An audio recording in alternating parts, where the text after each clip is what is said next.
आप देख रहे हैं न्यूज 9 भारत, रखिए आपको सबसे आगे। नमस्कार, आप देख रहे हैं न्यूज 9 भारत। मैं हूं आपके साथ अंजलि। देश और दुनिया की तमाम अहम खबरों पर आइए डालते हैं एक नजर। एनसीपी पार्टी के वरिष्ठ नेता शब्बीर अहमद विद्रोही पहुंचे अपने पैतृक गांव बहोरमा खुर्द। राष्ट्रवादी कांग्रेस पार्टी अल्पसंख्यक विभाग के राष्ट्रीय अध्यक्ष शब्बीर अहमद विद्रोही अपने पैतृक गांव बहोरमा खुर्द पहुंचते ही पत्रकारों से बातचीत किया। विद्रोही ने बातचीत के दौरान कहा कि रोटी पलटी नहीं जाती है तो जल जाती है, लोकतंत्र को जिंदा रखना है तो ऐसी सरकार को बदलना भी होगा। एनसीपी नेता शब्बीर अहमद विद्रोही ने देश के मुद्दों पर हमला करते हुए नजर आए। आइए दिखाते हैं इस स्पेशल रिपोर्ट में। बलिया से न्यूज 9 भारत के लिए मोहम्मद सुफियान की खास रिपोर्ट। सबसे पहले अपना परिचय दीजिए। देखिए, मेरा नाम शब्बीर अहमद विद्रोही है। मैं यहीं बहोरमा खुर्द का वासी हूं, लेकिन इस वक्त नागपुर में फिलहाल रहता हूं। नागपुर जो महाराष्ट्र की उपराजधानी है। पूरा परिचय दें आप। परिचय ये है कि अब अपने घर में अपने लोगों के बीच बस शब्बीर समझिए। वैसे मैं इस वक्त राष्ट्रवादी कांग्रेस पार्टी का नेशनल चेयरमैन हूं, माइनॉरिटी डिपार्टमेंट। अल्पसंख्यक विभाग के आप चेयरमैन हैं? जी, माइनॉरिटी है जी।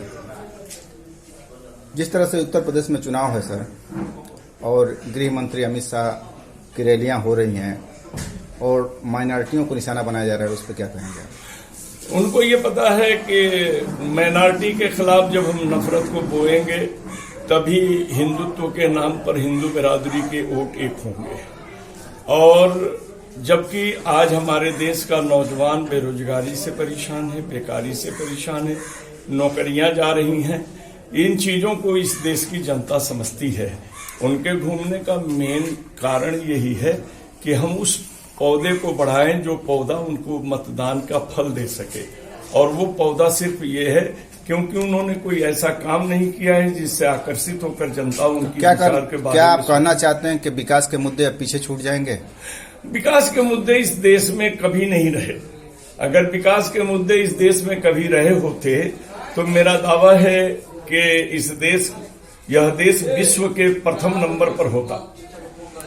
सर, आप अल्पसंख्यक प्रकोष्ठ के जो है अध्यक्ष हैं देश के, तो आपकी क्या जिम्मेदारियां हैं इन सब मुद्दों? देखिए, हम सही पूछिए तो हम कभी कभी सोचते हैं अल्पसंख्यक का मतलब जो है 6 बिरादरियां आ जाती हैं। उसमें पहली बिरादरी माइनॉरिटी में मुस्लिम को गिना जाता है, दूसरा सिख है, तीसरा क्रिश्चियन है, चौथा जैन है, पांचवा 9 बुद्ध आए हैं जो दलित समाज से, जिन्होंने बुद्ध धर्म को स्वीकार किया, वो आए हैं। और इसी तरीके से लोगों को इसमें लिया गया है, पारसी भी आए हैं। तो ये बड़ा अलग बात है। आप मेरे से पूछते हैं अल्पसंख्यक होकर के आप क्या सोचते हैं अल्पसंख्यक के बारे में। देखिए, मैं सबसे पहले किसी व्यक्ति विशेष या किसी जाति या समुदाय के बारे में नहीं सोचता।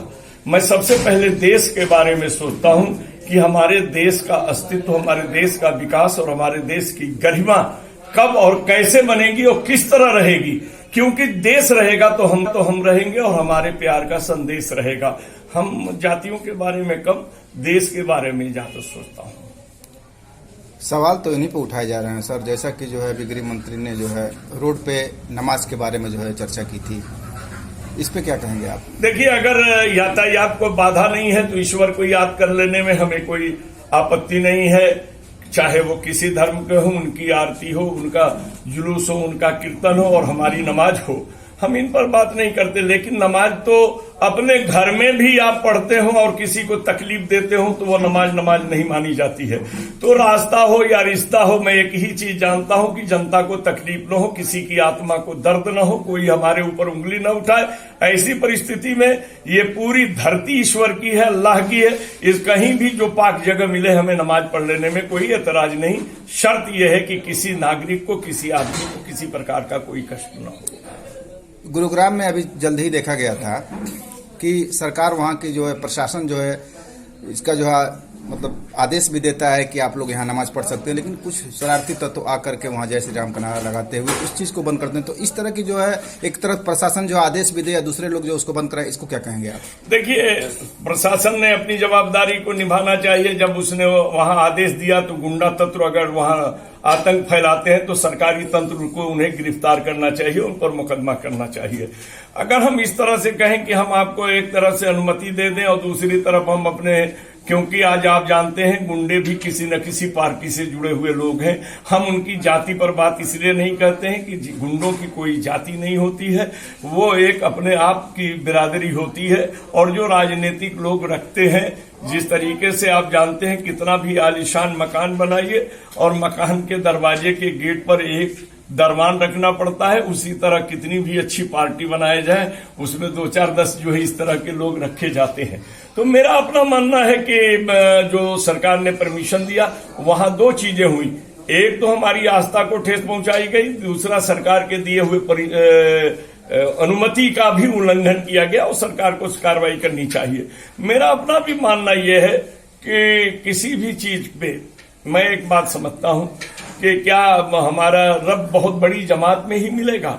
हमारा रब अकेले की नमाज में भी मिलेगा। लेकिन जमात हम इसलिए इकट्ठा करते हैं कि एक दूसरे के दर्द को समझना, एक दूसरे की मदद करना, और जब हमने एकता पैदा होती है तो विषमता दूर होती है, और जब विषमता दूर होती है तो समता आती है, और जब समता आती है तो समता अपने आप ममता को जन्म, दूसरे के दर्द को समझना, एक दूसरे की मदद करना, और जब हमने एकता पैदा होती है तो विषमता दूर होती है, और जब विषमता दूर होती है तो समता आती है, और जब समता आती है तो समता अपने आप ममता को जन्म देती है, और जब ममता जन्म ले लेती है तो ये मेरा दावा है कि इस देश के लिए सबसे सौभाग्यशाली काम होता है, क्योंकि अम्बेडकर साहब ने कहा था कि इस देश का तब तक उद्धार नहीं होगा जब तक आदमी से आदमी का प्यार नहीं होगा। सर, आखिरी सवाल, जो 2022 में जो है उत्तर प्रदेश में किसकी संभावनाएं सबसे ज्यादा प्रबल आप मानते हैं? देखिए, संभावनाओं से ही सारी चीजें जन्म लेती हैं, बगैर संभावनाओं के कोई चीज जन्म नहीं लेती है। कार्यों को देखकर, विचारों को देखकर, व्यवहारों को देखकर तो लगता है कि यह सरकार जाने वाली है, लेकिन जनता है कहीं सांप्रदायिक मूड में आ जाए, जिस खेल को हमारे गृह मंत्री जी खेल रहे हैं, तो रिजल्ट कुछ भी हो सकता है। इस बारे में कुछ कहना संभव नहीं है, लेकिन परिवर्तन चाहिए, क्योंकि परिवर्तन अगर रोटी पलटी नहीं जाती है तो जल जाती है। और आज की स्थिति को देख करके इस तरह का लोकतंत्र के हत्यारों के साथ में किस तरह की बातें और किस तरह की जनता करती है, लोकतंत्र की को जीवित रखना है तो ऐसी सरकारों को हटाना होगा जो लोकतंत्र के विपरीत कार्य करती हो, जो जातिवाद का कार्य करती हो, जो समाज में विघटन को पैदा करती हो। ऐसे सरकारों को हटा देना जनता का दायित्व है। संविधान भी कहता है कि इनको इस देश में जीने का अधिकार नहीं है, क्योंकि संविधान हमारा कहता है कि यह देश जो है धर्मनिरपेक्ष है, सर्वधर्मी है। जो एक करे, ऐसे लोगों को इतना स्थान नहीं देना चाहिए। धन्यवाद सर आपका। ऐसे ही तमाम खबरों के लिए बने रहिए हमारे साथ न्यूज़ 9 भारत पर। अब चाहूंगी इजाजत, नमस्कार।